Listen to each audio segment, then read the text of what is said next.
Thanks. And tomorrow morning on Washington Journal, we'll talk about the situations in Afghanistan, Pakistan, and Liberia with foreign correspondents in those countries. Also, we'll speak with U.S. political reporters in New Hampshire, Iowa, South Carolina, and California.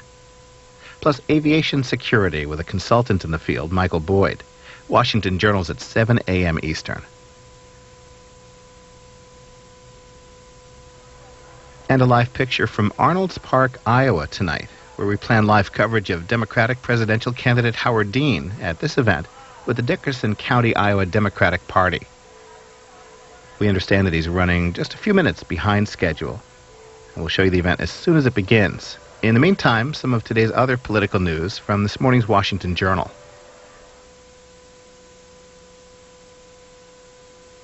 We're going to go back to Chuck Todd. Chuck, at Hotline. Go ahead. Morning. A couple of house cleaning items from the AFL-CIO event the last couple days. Of course, they had a forum a couple nights ago, which many viewers of C-SPAN was able to watch. It was replayed a couple of times. One of the things at that forum that was said was when Howard Dean, Dennis Kucinich accused Howard Dean and said very emphatically about how criticized Howard Dean for wanting to raise the minimum age to receive Social Security benefits from, he said, from 65, that Dean wanted to go from 68 and even 70. Dean very emphatically denied this at the forum.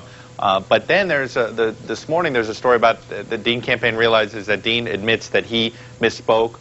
He said that while he never favored raising the retirement age to the age of 70, he acknowledged that in 1995 that he thought that that might be an option to balance, to help balance the budget then. And he said this: Clinton proved, though, that you run a decent economy and have a budget surplus and some jobs, then you don't need to raise the age to extend the life of Social Security. But then a few months ago, Howard Dean said that he would consider raising the minimum age for Social Security to 68. And he said that on a Meet the Press appearance with Tim Russert. Well, he said that since that appearance, he has consulted with experts and concluded that no increase in the retirement age would be necessary. A better solution, he said, would be to raise the salary limit on payroll taxes on people when it comes to increasing the amount of money that goes to Social Security. So, you know, a misstatement there. This AP reporter knows that Dean has made misstatements before on the campaign trail and had to apologize for them. He made apologies to John Edwards at one point, I think Bob Graham, I think Dick Gephardt. So it's something I have a feeling we're going to see this article and these statements rear its head and TV ads as this campaign gets more heated up. One other note from the AFL-CIO event: part of the reason for the forum and for the gathering in Chicago was for labor leaders from all around the country to see whether they were going to endorse a presidential candidate. Of course, Dick Gephardt is the person that was most likely to get that endorsement. Well, he got sort of a stay of execution, or whatever you want to call it, because they decided not to, while they decided not to endorse anybody, they also decided that it's possible they could have an endorsement meeting again and have another vote in October. On October 15th, John Sweeney can call a meeting to decide whether to endorse. It's almost as if Labor is saying to Gephardt, okay, we're going to give you another couple months, show us some progress, show some improvement, or maybe it's to John Kerry, hey, you show some progress, you show some improvement, or even Howard Dean, and maybe they'll think about making an endorsement then. So that endorsement is still up for grabs, but the good news for Gephardt is that it's not off the table, and that's the most important thing for his campaign right now. And finally, Tom Daschle yesterday sat down with the Rapid City Journal. He's doing his driving trip throughout the state of South Dakota during this recess. Of course, he's up for re-election, but this was all about, this story here in the Rapid City Journal is all about Daschle's decision not to run for president. He tells them that he's very much at peace with the decision. He says that the #2 position, being a running mate, doesn't interest him at all.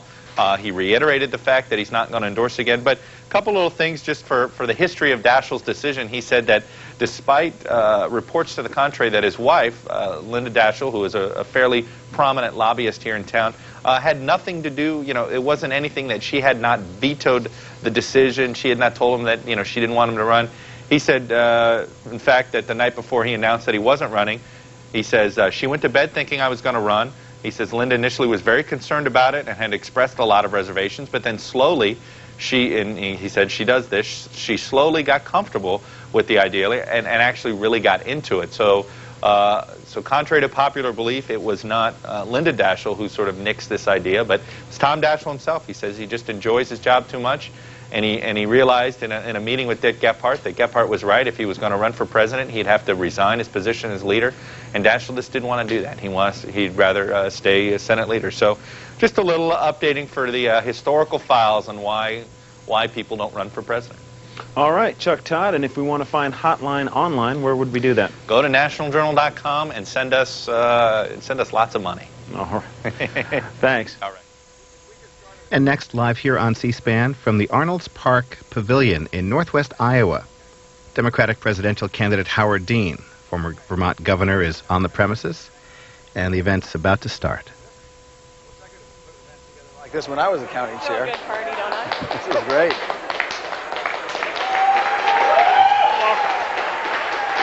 Hi there. How are you? You have great taste in shirts. Well, hey, I must have. How are you, Howard Dean? This guy's a fan of yours. Oh, great. I appreciate it. Thank you. Nice to meet you. How are you doing? Thanks very much. Hey, Oh, Governor. smile. How are you? Good to see you. This is great. Oh, he wants to take a picture. Oh, okay. Thank you. Thank you. Everybody sit down, please. You're going to get... Nice to meet you. Thank you. Hello. Thank you. I'm great. Very nice to see you. Nice to be here. I can promise you that. And the doctor is in. The doctor's in. How are you? The doctor's in. How are you? I'm great. Good to see you. Hope you do well. I thank you very much. I appreciate that. I better do well. Yes. How are you? Thanks for being here. I like your shirt. Nice to see you. I'm Howard Dean. Good to see you. Very nice to meet you. Hi, Howard Dean. Whoa, we have a great organization in Seattle. Oh, did you? Oh, that's great. That's great. How are you? Hi, Howard Dean. Good to see you. Hi again. Very good to see you. Saw you earlier on it. Yes, and I appreciate your... That was great. That was kind of fun event, wasn't it? Now So, here's the table you got to me. thank you. I'm going to do that. Another debater, Pete Alpha Spencer. How are you? Play Good to him. see you. I'm glad you're here. Could you, during your, I watched the Democratic debates the other day on Yeah. C-SPAN, Yeah. and Kucinich Yeah. talked a lot about the WTO. Yeah. So can you address that a little bit? Sure. I guess that was kind of one of the things. We'll have some questions. So, sit someplace that I can see you. I'm right back there. Okay, and just jump up and down real early. Gotcha. Yes. And I want to hear more from you. You're going to hear a lot from me, and you're going to have a chance to ask questions, too. Thank you very much. Mike Culkin is our past chair. Oh, great. And we're so glad you're here. It'll be great. We have a great turnout. And I'm also a past chair. I was chairman of my county. I'm going to tell that story a little bit. Okay, well, now you met another past, and we keep busy at That's it. right, we do. Okay, Thank nice you. to meet Some friends Thank of you. mine from Oh. California. How are you? Good to see you. Thanks. Where are you from? Well, L.A.? Oh, great. Good to see you. Glad you're here. Thanks. Hi, Howard Dean. Well, thank you very much. Well, I appreciate that. Thank you. How are you? Great. All these. Oh, I was going to tell a story about San Diego. Oh, okay. Rick We'll be Bergman. I'm a careful. Minnesotan. So Oh, good. My sister's Oh, out going. all these out-of-staters, we like them anyway. Hi, how are you? Great. Nice to meet you. Great. Nice to meet you. How are you? So I am too. Or you in Cherokee. Good to pardon? Or you in Cherokee. That was kind of a fun thing. I enjoyed that. I really did. I'm so used to rural areas of the country myself because Vermont's such a rural state. I kind of got a kick out of that. That was neat. So thank you. Thank you. Dean John Nelson. Hey, how are you? Howard Dean. Very good. Good to see you. He's the chair of the Emmett County. Oh, great. Very good to meet you. Good to meet you.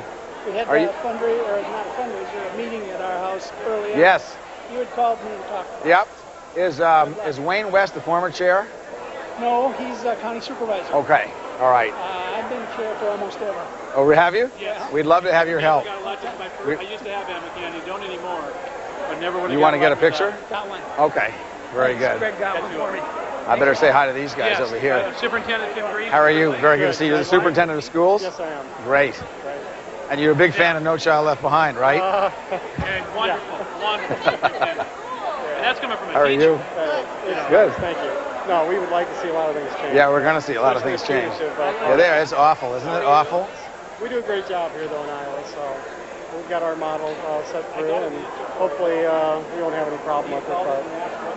But we need to change that federal law. Yeah, We need to be punishing the schools that have no chance in the inner city. Especially Iowa, which is one of the top states in the country. It's just incredible. And I've taught in the inner city, so Yeah. and taught in the suburbs and taught in rural. Yeah. So those are the schools that need extra money and extra help. That's right. Not punishment. exactly, because we think they basically want to do the right thing. So I'm glad to meet you. Thank you very much. Thank you. Very good to see you. Thank you. I can tell you how impressed I was. Last month I got a handwritten letter, hand-addressed letter from a couple in Vermont. Isn't that something? Speaking well of you, I thought I was impressed. Well, they're great people, these people. We got 80,000 of them around the country working now, so thank you. Well, we'd love to have your support. Okay, Thank you. yes. This is over here on Time and Newsweek both. My gosh. I know. It's exciting, isn't it? Well, good. We want you to know about. Of course, you can't believe everything you read in Time and Newsweek either. Great. Well, I'm glad. I'm glad you came, and I thank you for it very much. I'm very pleased to meet you. Thank you. Thank you.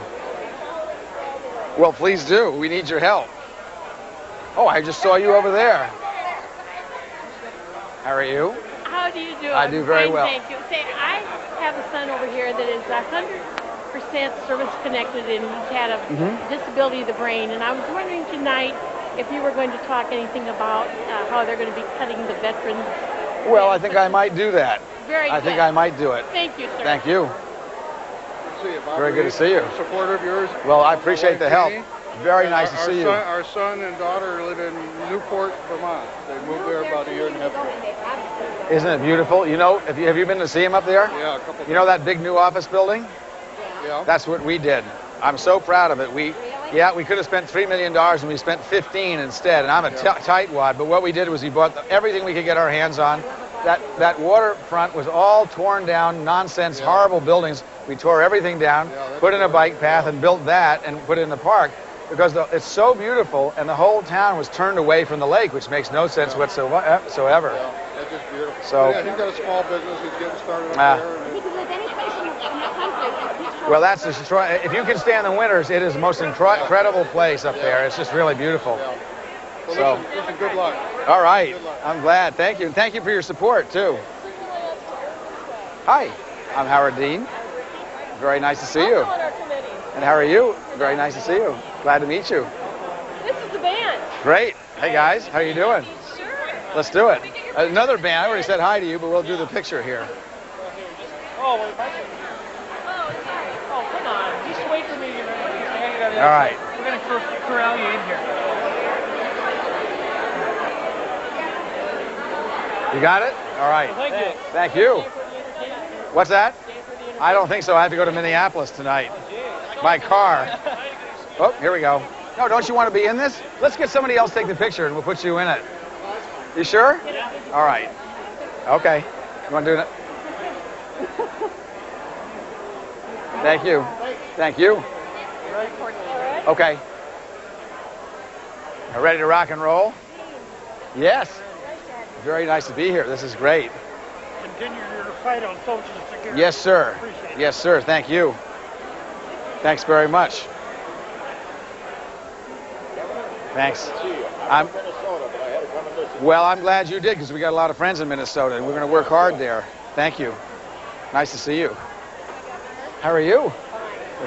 But I'm concerned about the Patriot Act. So am I. Okay, good. And the three parts that are... You know, the biggest problem with the Patriot Act is actually not the Patriot Act. It's the members of the right-wing Federalist Society that the president is appointing. They don't understand the Constitution the way most lawyers and most Americans understand the Constitution. I mean, the idea that an American can be locked up without recourse to a lawyer doesn't make any sense at all, or that your video records can be rummaged through by the FBI without a proper warrant. Or your library books. So what has to happen is we have to have judges that will represent America instead of representing the right-wing ideology of the Bush administration appointed.